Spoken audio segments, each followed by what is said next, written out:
آج ہم دانستہ اور غیر دانستہ طور پہ بہت ساری چیزوں میں یہود و نصارہ کی تشبیہ جو ہے اختیار کرتے ہیں اور ان کے طور طریقے کو اپنانے کی کوشش کرتے ہیں.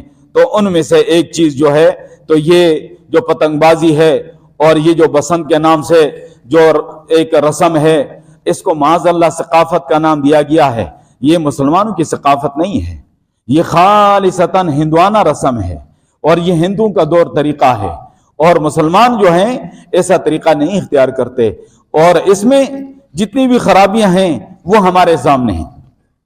تو بہرحال اس حوالے سے توجہ سے یہ بات سن لیں کہ یہ جو موجودہ اس وقت جو ہے تو بسنت کے نام سے جو بھی ایک تہوار ہے یا اس کو ثقافت کا نام دیا جاتا ہے تو یہ ایک گستاخ رسول ہندو کی یاد میں منائی جاتی ہے. اور اس حوالے سے یہ بات واضح ہے کہ یہ صرف ثقافتی ایک کھیل اور تماشا نہیں ہے، یا یہ موسم بہار کی آمد کا تہوار نہیں ہے، یا یہ موسمی جو تبدیلی ہے اس کا تہوار نہیں ہے. یہ خالصتاً ہندوانہ رسم ہے، اور ایک ہندو کی یاد میں، گستاخ رسول ہندو کی یاد میں یہ بسنت منایا جاتا ہے. اور اس کا تقریباً باقاعدہ طور پہ بسنت کا جو بطور تہوار کے ایک آغاز ہوا تھا یا اس سے 250 سال پہلے ہوا تھا، آج سے 250 سال پہلے ہوا تھا. اور 1747 عیسوی میں ایک گستاخ رسول تھا، اس کا نام وہ ہندو بدنصیب جس کو حقیقت رائے اس کا نام تھا، اور اس کی سمادھی پر، سمادھی سے مراد ہندو اپنے ہندوؤں کی لاشوں کو جب جلا لیتے ہیں، ہڈیاں بچ جاتی ہیں تو ان کو وہاں دفناتے ہیں اور اس مقام کو وہ سمادھی کہتے ہیں. اس بدبودار ہندو اور کھتری کے سمادھی پہ وہاں پر اس بسنت کا آغاز ہوا. اور سب سے پہلے اس بات کو توجہ سے سن لو، اور حقیقت آج کوئی بتاتا نہیں ہے، سب سے پہلے اس بدبودار ہندو کی اس سمادھی پر، یا اس کی جو ہے آپ سمجھ لیں کہ وہاں جو مندر ہے اس پر ہندو نے پیلے رنگ کے کپڑے پہنے اور حاضری دینی شروع کر دی. اور پھر ہندو نے کہا، یہ میں آپ کو ایک مسلم مورخ گزرا سید عبد اللطیف، اس نے تاریخ میں یہ لکھا ہے، اور ایک ہندو مورخ ہے BS نجار، اس نے تاریخ کی کتاب جو ہے اس پہ لکھا ہے. اور وہ مسلم جو مورخ ہے اس کا نام سید عبد اللطیف ہے، تو اس نے تاریخ لاہور میں یہ واقعہ لکھا ہے. اور غیر مسلم جو ہندو مورخ ہے BS نجار، تو اس نے پنجاب مغل کے آخری دور میں، یہ کتاب کا نام ہے، اس کتاب میں مغلیہ دوری حکومت کے آخری دور میں پنجاب کیا تھا اس پہ انہوں نے کتاب لکھی. اور یہ دونوں جو ہے متفقہ طور پہ لکھتے ہیں کہ سیالکوٹ کا ایک ہندو نوجوان تھا، اس کا نام حقیقت رائے تھا، اور اس وقت کے لحاظ سے وہ مسلمانوں کے ساتھ اکٹھے رہتے اور مسلمانوں کے ساتھ پڑھتے اکٹھے اداروں میں، اسکولوں میں، تو وہ مسلمان بچوں کے ساتھ اکٹھا پڑھتا تھا. اور اس دوران مسلمان بچوں کے ساتھ اس کی لڑائی ہو گئی کسی بات پہ. جب لڑائی ہوئی تو اس بدنصیب ہندو نوجوان نے پیارے نبی صلی اللہ علیہ وسلم کی شان میں گستاخی کر ڈالی. جب پیارے محبوب صلی اللہ علیہ وسلم کی شان میں گستاخی کی اور یہ معاملہ عدالت تک پہنچا، اور یہاں تک کہ عدالت نے اس کی سزا کا یعنی سزائے موت کا فیصلہ سنا دیا. اس وقت کے جو کفار تھے، اس وقت کے جو غیر مسلم تھے، انہوں نے ایڑی چوٹی کا زور لگا کر اس سزا کو ختم کرنے کی کوشش کی. لیکن اس وقت کا جو مسلم غیرت مند حکمران تھا تو اس کا نام جو ہے نواب زکریا تھا، جو گورنر تھا. انہوں نے کسی غیر مسلم کی بات پہ توجہ نہیں دی اور اس سزا کی توثیق کر دی، اور اس بدنصیب حقیقت رائے کو سزا دی گئی، اس کو پھانسی دی گئی. اور جب اس کو پھانسی دی گئی تو ہندوؤں نے خاص طور پہ کہا کہ اس نوجوان نے ہندو دھرم کے لیے قربانی دی ہے اور اس کو اپنا ہیرو بنا لیا. اور جب اس کو اپنا ہیرو بنا لیا تو اس کے بعد جو ہے اس کے نام سے اس بسنت کا آغاز ہوا. اور ایک بدبودار کھتری تھا کالو رام کے نام سے، وہ سرمایہ دار تھا، اس نے اس کی سمادھی پہ یعنی جہاں اس کی ہڈیاں دفن تھی وہاں پر ایک مندر تعمیر کیا اور باقاعدہ طور پہ وہاں سے بسنت کا آغاز کیا. اور پھر یہ سلسلہ चलता रहा। तो मैं आपको ये बताऊं कि ये कोई खेल नहीं है और कोई जनाबेली मौसम की तब्दीली या कोई तफरीह का खेल नहीं है, ये खालिसतन हिंदुआना रस्म है और एक गुस्ताख रसूल हिंदू की याद में यह रस्म मनाई जाती है। आज के मुसलमान ये रस्म मनाते हैं और इसकी बाकायदा इजाजत जो है देते हैं, तो वो क्या प्यारे महबूब सल्लल्लाहु अलैहि वसल्लम के सामने अपना मुंह दिखाने के काबिल रहेंगे? वो प्यारे महबूब सल्लल्लाहु अलैहि वसल्लम जिसकी शफाअत के उम्मीदवार हैं, क्या प्यारे महबूब सल्लल्लाहु अलैहि वसल्लम ऐसे बदनसीबों की शफाअत फरमाएंगे? क्या हमारा ईमान और इस्लाम महफूज रह जाएगा इस हालत में जब हम एक गुस्ताख रसूल हिंदू की जनाबेली जो है उसकी याद में मनाई जाने वाली बसंत को हम बाकायदा तौर पे जो है तो उसको इजाजत दे रहे हैं और उसके लिए जनाबेली बड़े इंतजामात हो रहे हैं। तो ये मैंने मुख्तसर तारीख आपको बताई कि ये बसंत क्या है और इसका आगाज कब से हुआ है। इस बात को पल्ले बांध लो और आज अपने आप को, अपने नौजवानों को ये पैगाम दो कि ये मुसलमानों, ये कोई सकाफत नहीं है और ये कोई खेल नहीं है, ये कोई रस्म नहीं है, ये खालिसतन हिंदुआना रस्म है और वो भी एक हिंदू गुस्ताख रसूल की याद में मनाई जाने वाली रस्म है। और खुसूसी तौर पे पंजाब में और लाहौर में इसका उस वक़्त एहतमाम होता था और उस मेले का आगाज होता था।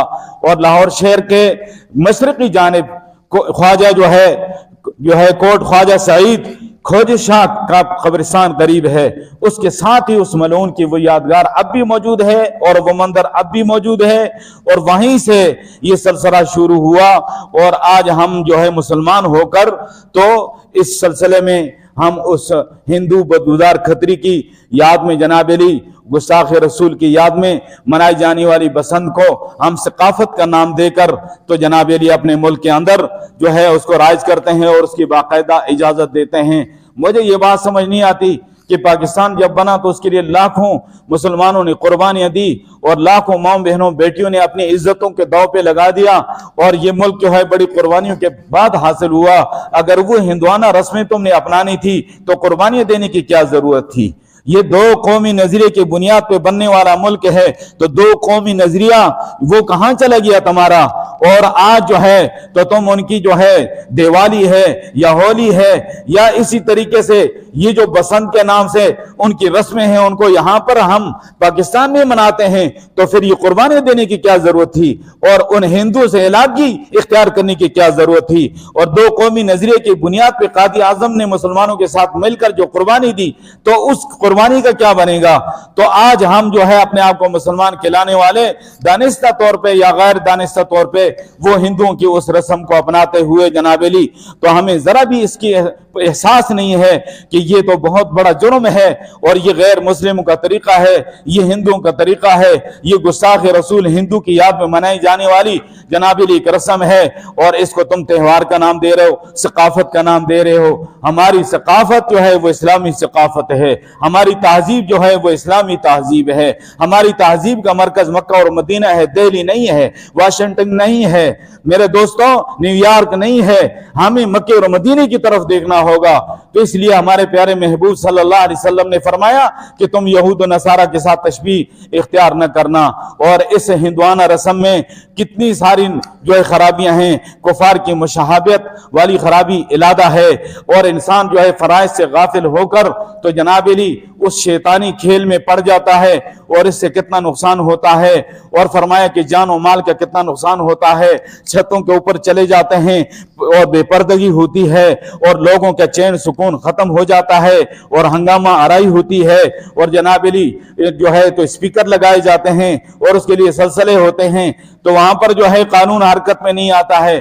फजल खर्ची जो होती है वो कितनी फजल खर्ची होती है और फिर बड़े फखर के साथ दूसरे दिन जो है इलेक्ट्रॉनिक मीडिया और प्रिंट मीडिया पे खबरें आ जाएंगी कि इतने अरब खरब का जनाबेली पतंगबाजी पे खर्चा आया था और इतने सारे लोग छतों से गिरकर लड़के और बच्चे मर गए और इतने सारे बच्चों और की बाजू टूट गई और इतने सारे बच्चों की टांगें टूट गई और इतने सारे मासूम लोगों की गर्दनें कट गई और अभी तक जो है गर्दनें कटना शुरू हो चुकी हैं और जनाब रोडों पे कई मासूमों के लाशें तड़पने शुरू हो चुके हैं और तुम्हारा जमीर अब तक बेदार नहीं होता। उनका बहता हुआ खून कानून तुम्हें नजर नहीं आता और तुम हिंदुओं के इस रस्म और इस बसंत को जनाब अली बाकायदा तौर पे उसको प्रोटोकॉल के साथ इजाजत दे रहे हो। और अजीब बात है, कानून पूरे मुल्क के लिए होना चाहिए, तो यहाँ पर रावलपिंडी में इसकी पाबंदी है और वहां पर इजाजत है। ये बात हमें समझ नहीं आ रही है कि किस बुनियाद पे ये इस तरह का खेल खेलने की इजाजत दी गई है और किसको खुश करने के लिए इस तरह के खेल खेलने की इजाजत दी गई है। तो बहरहाल हम इस तरह के खेल पे, इस तरह की सकाफत पे, हिंदुओं की इस रस्म पे 100 दफा लानत भेजते हैं। और मैं आपको बताऊं कि अपने बच्चों को और अपने आप को इन चीजों से दूर रखें। और मैं आपको बताऊं कितनी इसमें फजल खर्ची होती है।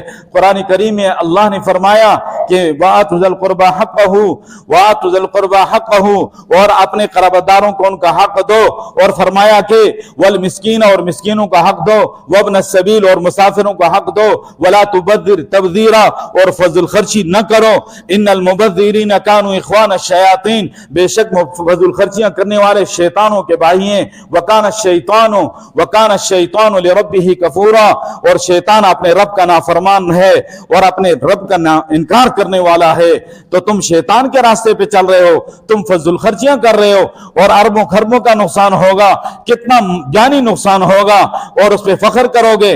और तुम्हें क्या मालूम तुम्हारे मुल्क के अंदर पिसा हुआ तबका, सफेद पोश तबका, गरीब तबका, वो किन मुश्किलात से दो चार है और उनको एक वक्त का खाना मुयस्सर नहीं है, और तुम इन चक्रों में पड़े हो और कौम को कहां उलझा रहे हो। और ये अरबों खरबों रुपए जो हैं इन हमारे माशरे के नादार लोगों पे खर्च किए जा सकते थे, और इन पैसों से कितनी यतीम और बेसहारा बच्चियों के हाथ पीले किया जा सकते थे। और ये जो फजल खर्ची हो रही है, इससे कितने बेलिबासों को लिबास पहनाया जा सकता है। और ये जो फजल खर्ची कर रहे हो तुम, इससे कितने भूखों का पेट भरा जा सकता है, कितने बेघरों को साया दिया जा सकता है।